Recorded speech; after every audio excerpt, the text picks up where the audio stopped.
Hello, everyone. Thank you so much for joining my presentation. My name is Sangil Kim, and I'm a PhD student with Dr. Brian Farrell at Harvard University. Today, I'll talk about my project on reconstructing a phylogeny of the Cerambycid genus Anoplophora with a special emphasis on their adaptation to the temperate zone.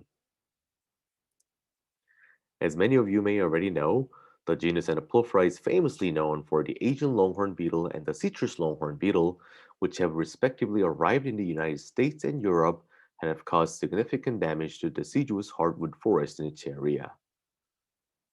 In addition to the two species, however, there are about 45 species known in the genus, most of which occur in the tropical forest of Southeast Asia. You will be also surprised to learn that the Asian longhorn beetle is known to cause significant damage in its own natural range. In fact, in the first two photos here, we're looking at the damages made by the Asian longhorn beetle to native maple trees in the mountainous province of Gangwon-do in South Korea. There have also been reports of the invasive population of Asian longhorn beetle found at various port cities in South Korea and Japan, where they're known to feed on various types of street trees in an urban setting. Similarly, the citrus longhorn beetle is also known to cause some problem in its own natural range. In the temperate zone, the citrus longhorn beetle Anoplophora chinensis is known to feed primarily on willow and maple trees. However, when you travel to a subtropical island of Jeju in South Korea, you can easily find these beetles heavily infesting the citrus tree inside an organic citrus orchard on the island. So, when I first started this project, the big question that I had in my mind was where do these two species come from, evolutionarily speaking, and what really enabled them to feed on such wide range of host plants? So, to tackle these questions, I first needed to reconstruct a phylogeny. To do so, I decided to use the PCR-based target enrichment method, which has never been used to build a phylogeny for beetles.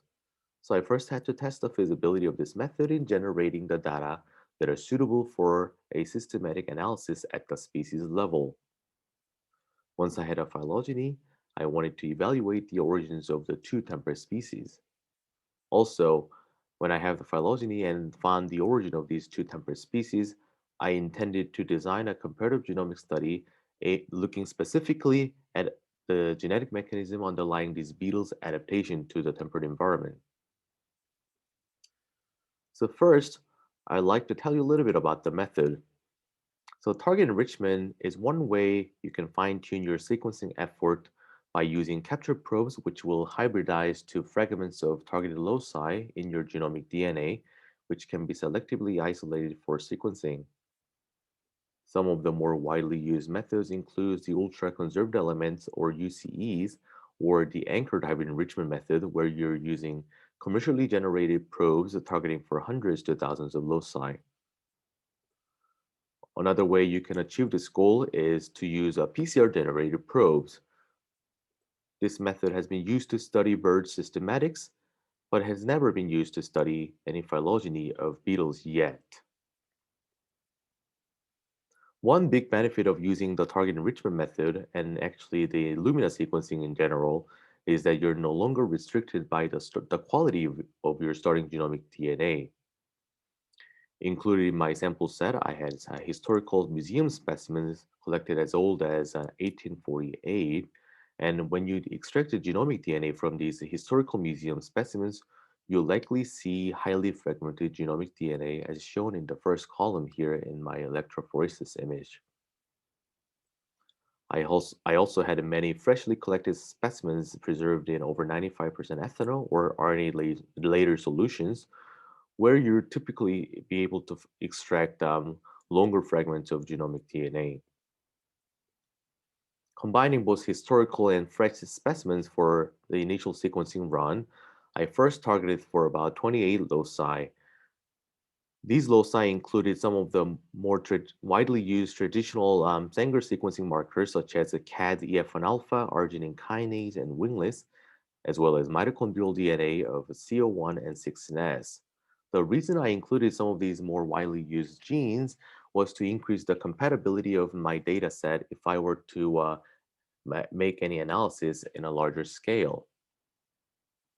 So what we're looking at here is the overall matrix of sequence recovery, showing the minimal missing data even from a single sequencing run.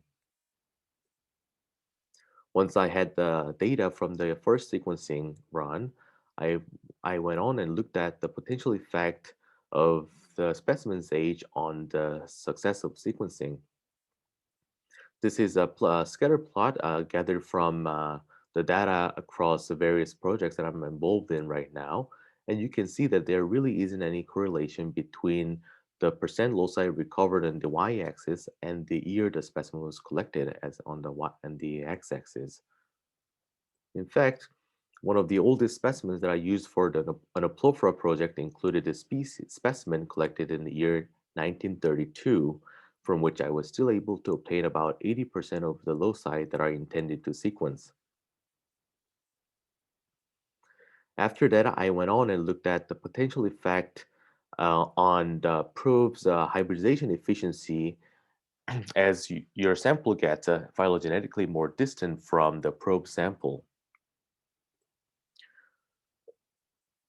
Overall, there was a slight decline in the hybridization efficiency as your sample gets further and further away from the probe sample.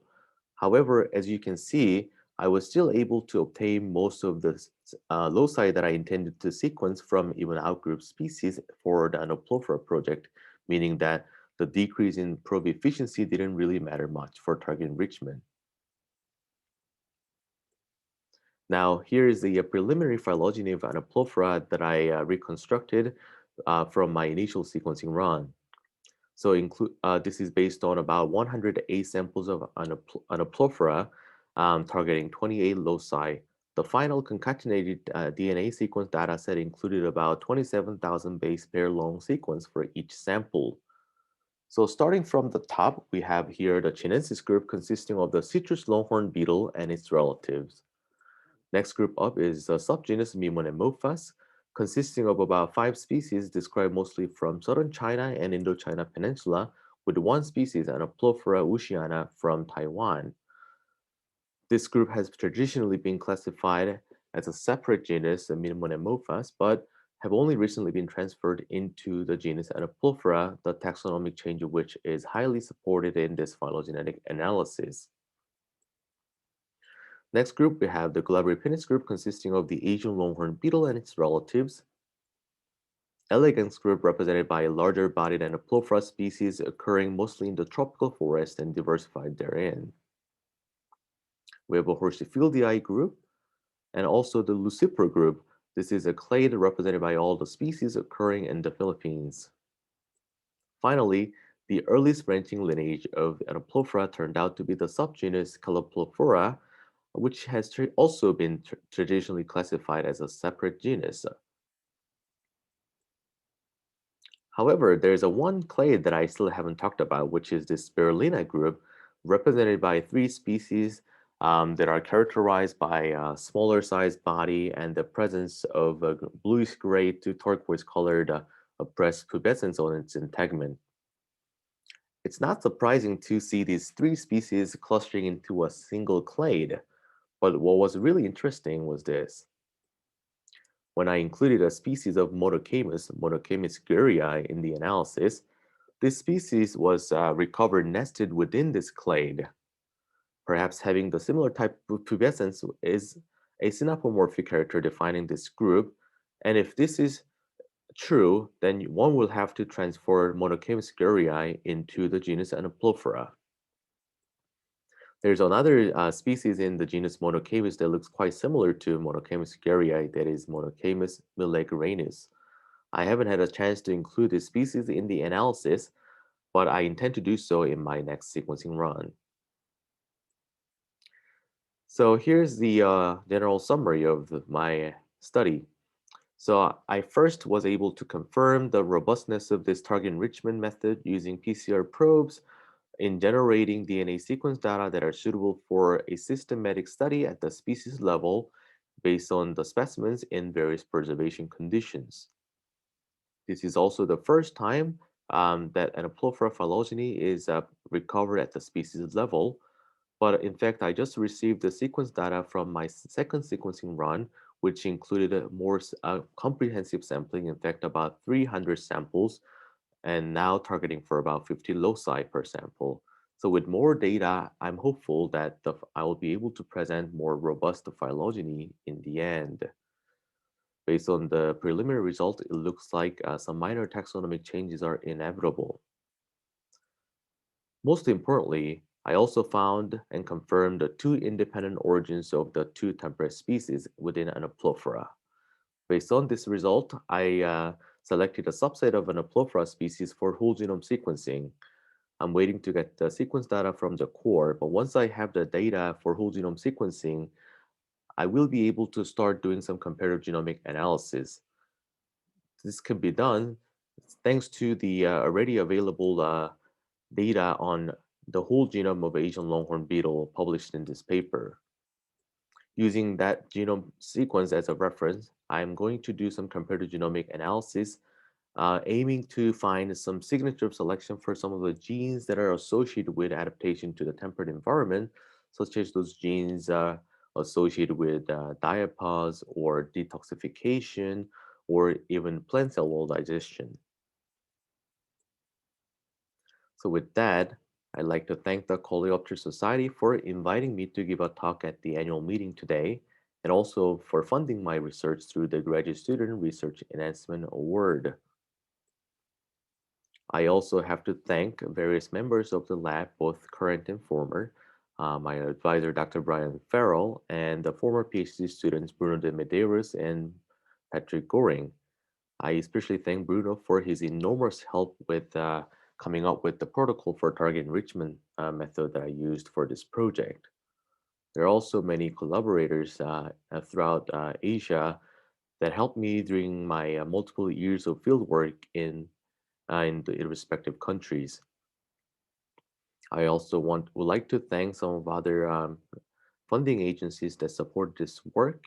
And finally, thank everyone here for your time. And if there's any question, I'll be happy to take them now. Thank you.